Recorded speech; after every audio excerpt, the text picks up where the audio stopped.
ITRAC Bénin, industrie de transformation de karité, forme les femmes de Tontaro, une localité de l'arrondissement central de Niki.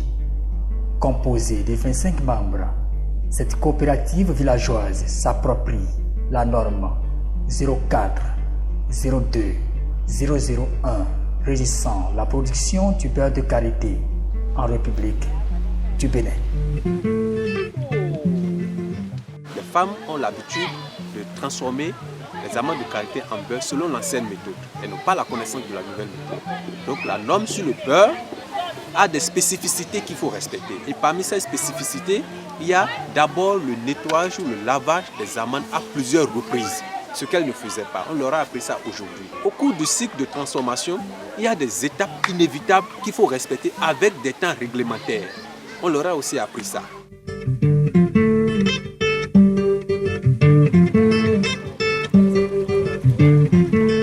Elles apprennent tout le processus, étape par étape. Le choix des amandes, le lavage des amandes, le concassage. Comment torréfier les amandes déjà concassées. Comment laver l'huile afin qu'elle soit pure et limpide. À la fin de la production de l'huile, elles ont pour habitude d'agiter l'huile et de conditionner par la suite. Mais avec la nouvelle méthode, la norme sur le beurre de karité, après avoir obtenu l'huile, il faut laver l'huile. Après le lavage de l'huile, il faut encore préparer l'huile et enlever à travers une louche les impuretés de cette huile. Et c'est après ça maintenant qu'il faut recueillir l'huile, déposer, l'huile se refroidit, on filtre et on conditionne directement au ras, comparativement à ce qui se faisait par le passé où il faut agiter l'huile. Or, en agitant l'huile, il y a une quantité d'air qui s'infiltre dans l'huile. C'est ce qui fait que le beurre par la suite devient rance. Et ça, c'est l'indice de peroxyde. Si l'indice de peroxyde est élevé, le beurre sera à coup sûr rance. Ce renforcement de capacité est le fruit du partenariat entre l'entreprise Pure Karité implantée à Niki et ITRAC Bénin. Lorsque j'ai contacté ITRAC Bénin, le directeur de ITRAC Bénin m'a dit qu'il faut d'abord que cette coopérative suive une formation sur les normes de production béninoise de beurre de karité. Avec cette remise à niveau, ces braves femmes pourront désormais faire écouler leur beurre de karité sans difficulté.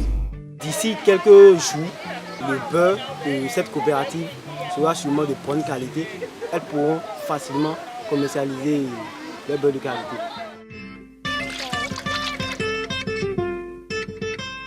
Les 25 femmes bénéficiaires et membres de la coopérative Sotissoa de Tontaro sont désormais mieux outillés. Par le passé, nous ne savions pas que la production du beurre de karité se fait selon des normes. Mais avec cette formation, nous avons appris comment torréfier les amandes concassées, comment laver l'huile pour la rendre pure et sans déchets. Merci à ITRAC Bénin, sans oublier l'entreprise Pure Karité.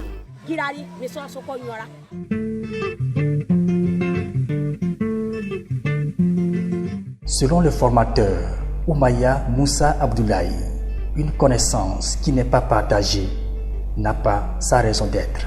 J'ai pour habitude de dire, la connaissance ne se gâte pas. La connaissance se duplique. Une connaissance que vous avez, que vous ne partagez pas, elle ne sert à rien. Et c'est ce que nous faisons aujourd'hui. Partout où le besoin se fait sentir. Que ce soit les institutions qui ont pu capter notre expertise, qui décident de nous mettre dans le jeu, on va toujours se porter disponible pour apporter un plus à ce qui se fait.